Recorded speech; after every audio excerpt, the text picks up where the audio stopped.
Hello and welcome to the very latest broadcast from SiGNAL. I'm Emma. And I'm Lou, and we're here today to interview another really exciting business person in our community. The theme for the month is channels. And yeah, it's really exciting to have our guest. Who have we got on today, Emma? Well, the channel we've chosen to discuss today is podcasting, which is a really interesting way for businesses to get their messaging out there. And we've invited somebody along. He's actually a GDPR expert first and foremost, but 4 years ago, he launched his GDPR weekly show podcast. His name is Keith Budden. He's in the waiting room. Come on in, Keith. Hello. Hi, Emma. Hi, Lou. Hello. Lovely to have you with us today. And thank you for joining us. We're really excited to hear about podcasting. It was up and coming. I know a lot of people have jumped on the bandwagon, but by the sound of it, you were kind of one of the forefront leaders in it. So we're really excited to hear about that today. Yes, thanks, Lou. Yeah, as Emma said, the podcast has been running about 4 years now. It's grown a long way since then. Obviously, you know, I think the first episode was probably me, my neighbour, and my neighbour's dog, but it's now grown to almost 80,000 listeners in 115 countries, which is fantastic. In how many countries? Sorry, Keith, how many countries did you say? 115. Wow, that's incredible. Can I just push the pause button there, Keith, and can we just like rewind a little bit? Let's hear a little bit about your business, because we know that you do the podcasting, obviously, which is why you're here today. But how did it come about? Because GDPR and podcasting, I don't know whether I've said that in too many conversations before. So take us back and tell us a little bit about your business and where you started. Sure. Yeah. I mean, my business in surety is all based around GDPR training, GDPR consulting, auditing, everything GDPR related. And I went to a seminar where a guy speaking was a guy called Rob Moore. Rob Moore runs a podcast called The Disruptive Entrepreneur, and it's still going today. He has millions of listeners, but I sat in the audience listening to him speak about his podcast, and I thought, there isn't a GDPR podcast. That could be worth starting a podcast for. And so I thought, yeah, okay, I'll give that a try. And I actually emailed Rob after the conference and basically said, really enjoyed your talk, massage his ego a little bit, and then said, I'm thinking of starting a podcast, but I have no idea where to start, which I guess is where lots of people find themselves. Yeah. And I was very lucky. He gave me 30 minutes of his time to talk me through what I needed to do, which was fantastic. And his first bit of advice, which would be my first bit of advice as well to anyone, is you need a jingle. You need a welcome jingle. You need something to introduce the show. Yeah. Okay. And I was really like, really? Do I need a jingle? Yes, you do. Okay. So he put me in touch with the people who'd done his. I got my jingle recorded. It was something like £100 for 20 sessions, which seemed like a big investment, but actually has proved to be a really good investment. So how did you get to the jingle though? Did you have an idea, or did you just bounce it around in a room? Basically, the people I worked with were really good, and we just bounced around ideas and just came up with something which worked. Yeah, that was the original thing. In fact, whilst we're talking, I'll try and open it up and play it, and then you'll. Cool. That would be great. The jingle was. While you're doing that, what equipment did you need to set up, and how much did it cost?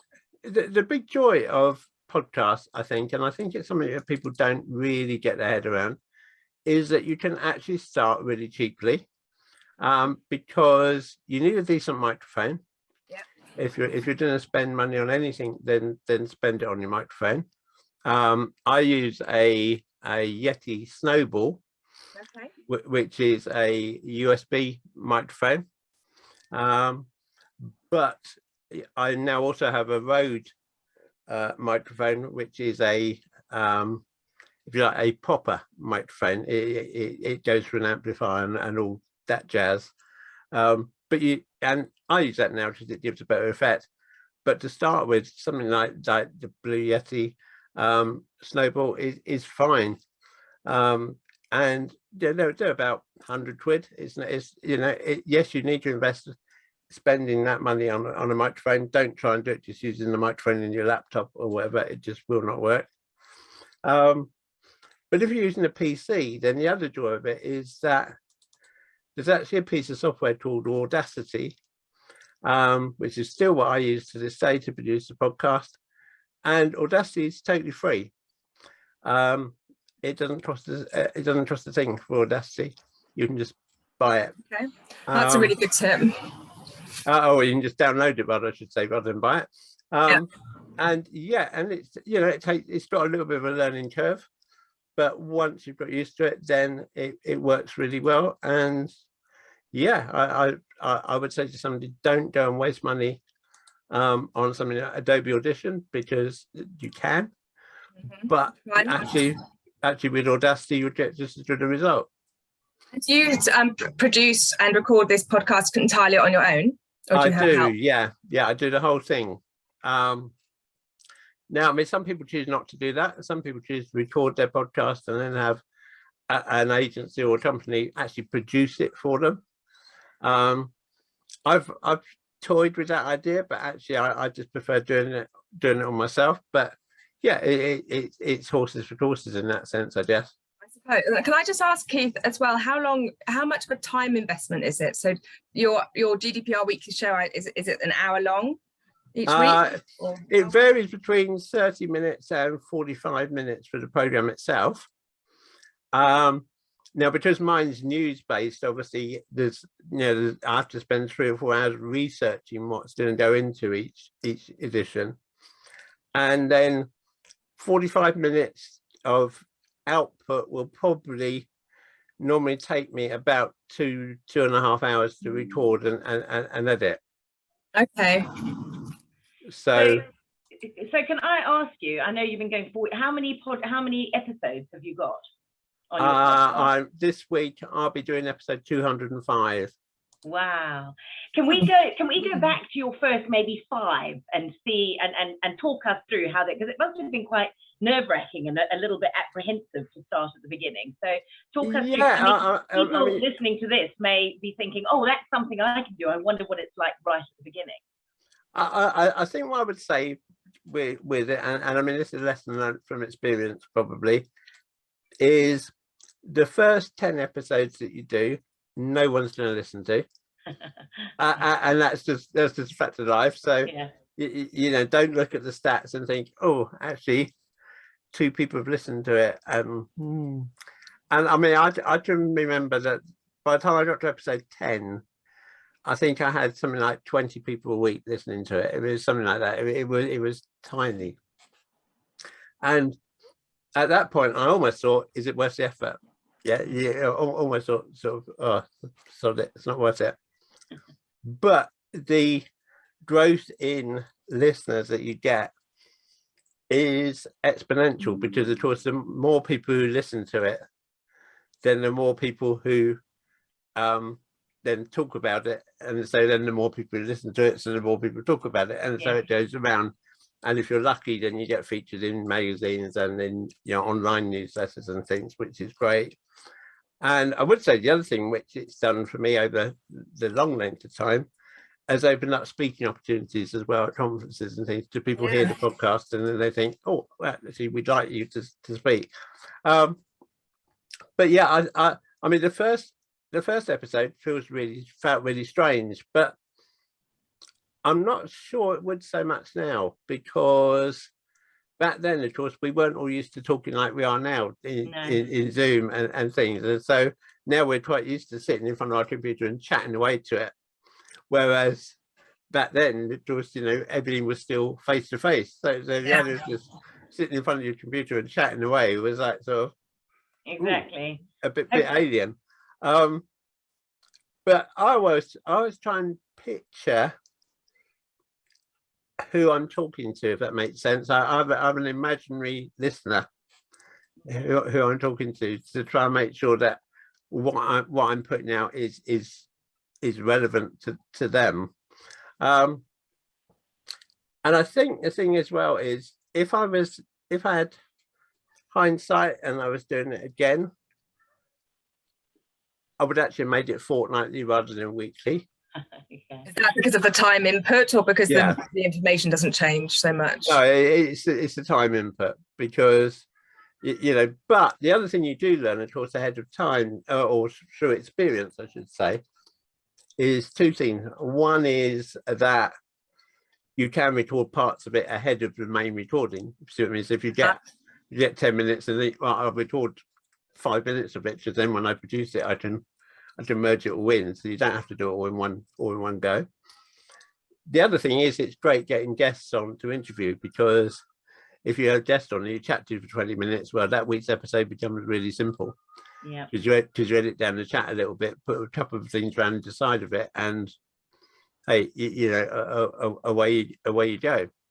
But yeah, it's I would say to anyone who's thinking about it, go for it, because the thing is that you know, we all know with websites there are billions and billions of them, and you know, added to by the thousand every hour, let alone every day.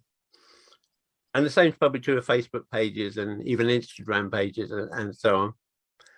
Podcasts in the UK today, there are still less than 500,000 which are produced every week or month or fortnight or whatever. Okay. So it's a much less, and by the time obviously you take that down to your particular niche, you're competing in a much smaller space. Yeah. I mean, you know, I'm proud of the fact that my podcast is now the #1 GDPR podcast worldwide, but there probably are only 10 regular GDPR podcasts worldwide. So saying you're #1 is great. It sounds, you know, it's great marketing, boof. Yeah. But it's all relative. And Have you you, know, can I ask you, have you ever been back to listen to that episode 1? no. Maybe on your 4th birthday that's coming up in August, Keith. Yeah. To go back.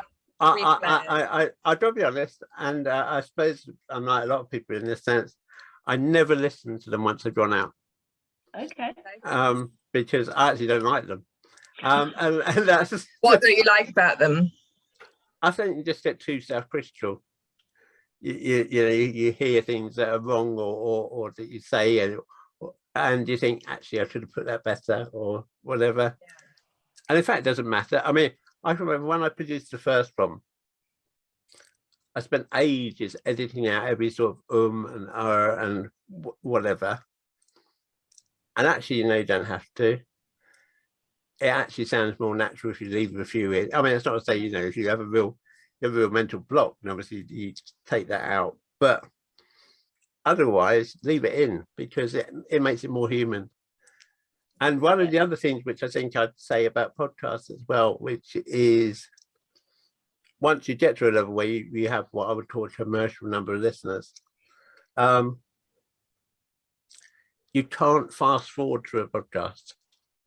No, you can't. You can't, which means if you reach the stage where you, I mean, luckily I've just reached that sort of stage, or really, where you can sell sponsorship or you can sell advertising of your podcast, people can't skip the adverts.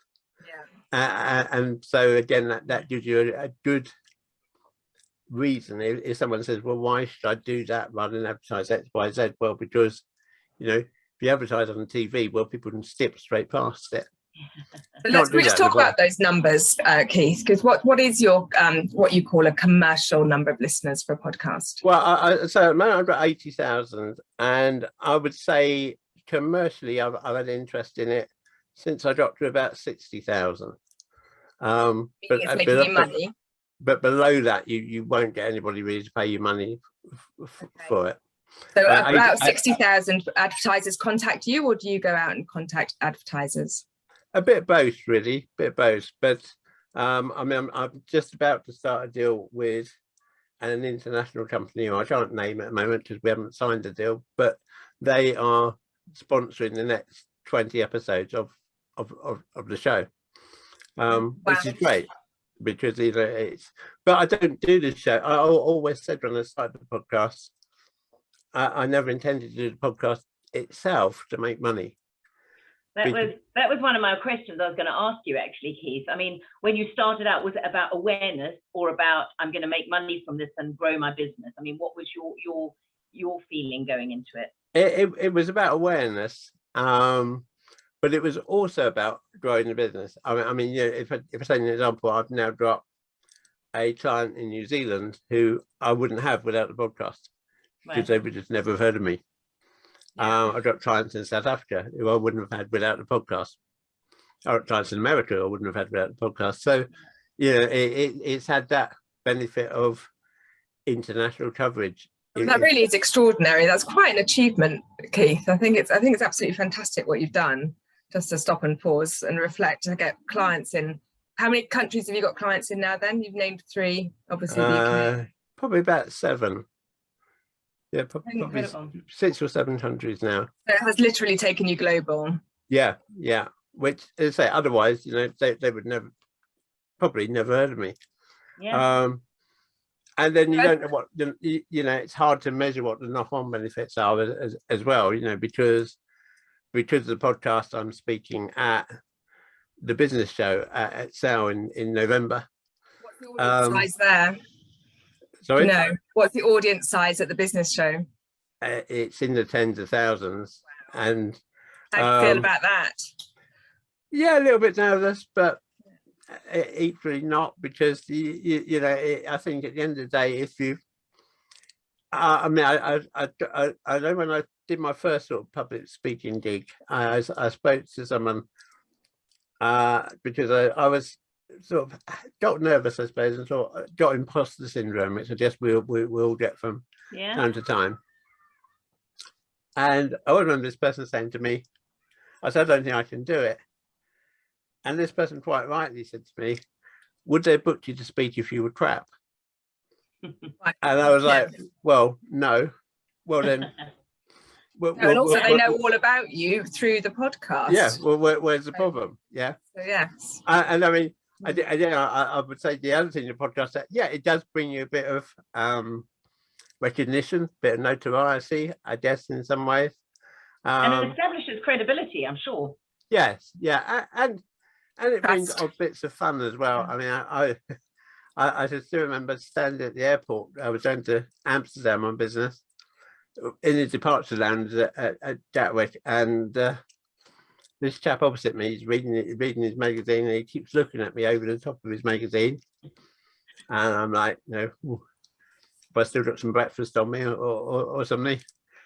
And then when we did choose to go up to the desk, he went, I hope you don't mind me asking you this, but you're that guy who does the GDPR Weekly show, aren't you?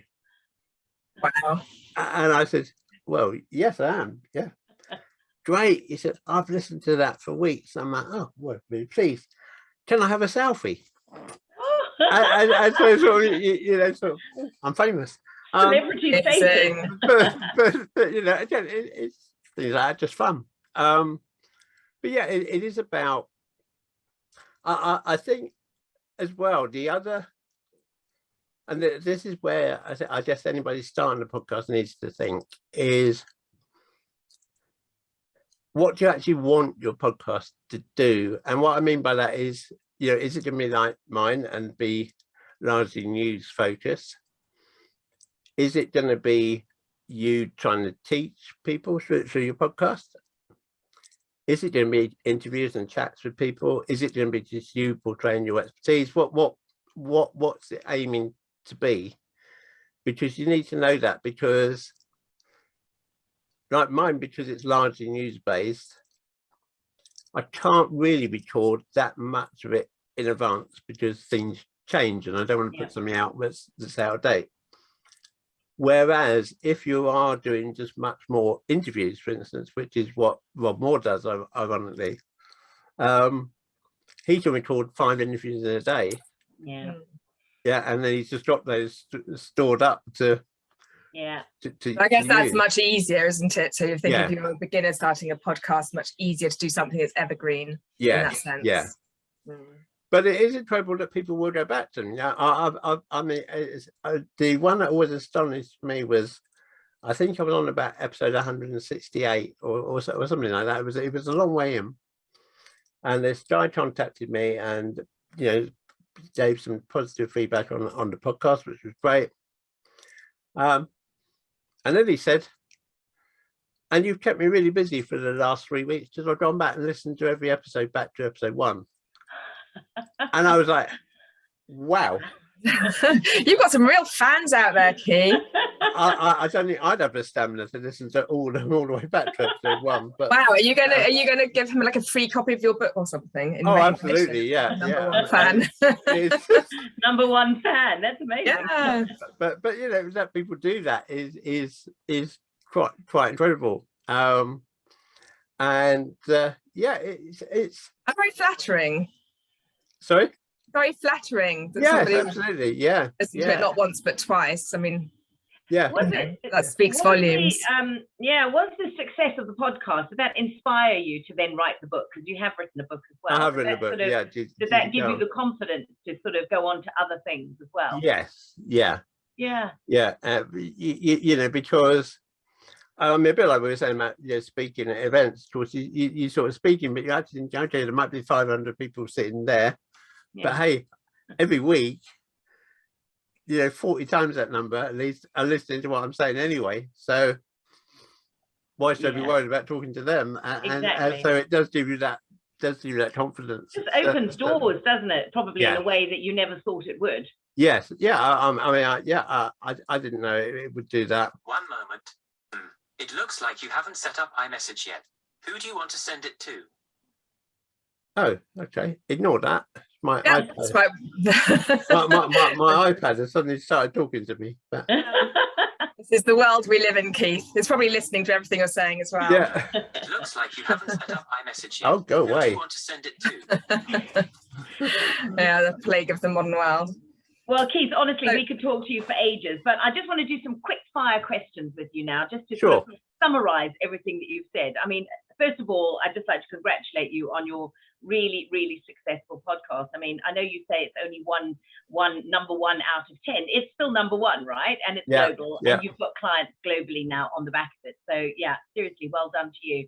But just to the audience out there that are listening today, that are contemplating, I think the one key thing that I'd really like to pick up on is decide the frequency of it. And obviously, don't call it weekly if you don't think you can do it weekly, because it's in the name. So that's a really, really key piece of advice. But what 3 pieces of equipment would you say are essential to just start, and basically the platforms, etc., that you would advise on? Okay, yeah. In terms of equipment, I would say there's 3 things that you need are a good microphone. Yeah. Some soundproofing baffle to go behind the microphone, and what I mean by that is it's almost like an egg box, if you like, but it stops all the other noise coming into the mixophone. That's called a baffle, did you say? A baffle. Right, got it. And extendable arm to put the microphone on, so that you can move it around, so that it can be where you're comfortable. Yeah, great. Because you need to be. I just need to reach a stage where you're comfortable that you're talking without really being aware the microphone's only 2 inches away from your mouth. Yeah. But so you can learn to ignore it in that sense. But they're probably the essential things in terms of equipment. If you then, once you get into it and it starts being successful, I would recommend getting a mixing desk, and the one I'd recommend is something called the Rodecaster Pro. Now that's not cheap; it's about £450. So it's a reasonable investment, but you can do a lot more with it once you've got it. Particularly if you are going to interview people and that sort of thing, where you've got different channels of sound, and you can build your jingles into it, so you can just press a button to do the jingle at that point, and all that sort of stuff. So yeah, that's the equipment, I guess. In terms of platform, there are a number of services out there which will distribute your podcast for you. I always use Libsyn, that's Libsyn, because they're a reasonable price. They're not the cheapest, but they're a reasonable price. But they will take your podcast and they broadcast it out to Apple iTunes, to Spotify, to Google, all to YouTube, all the different channels.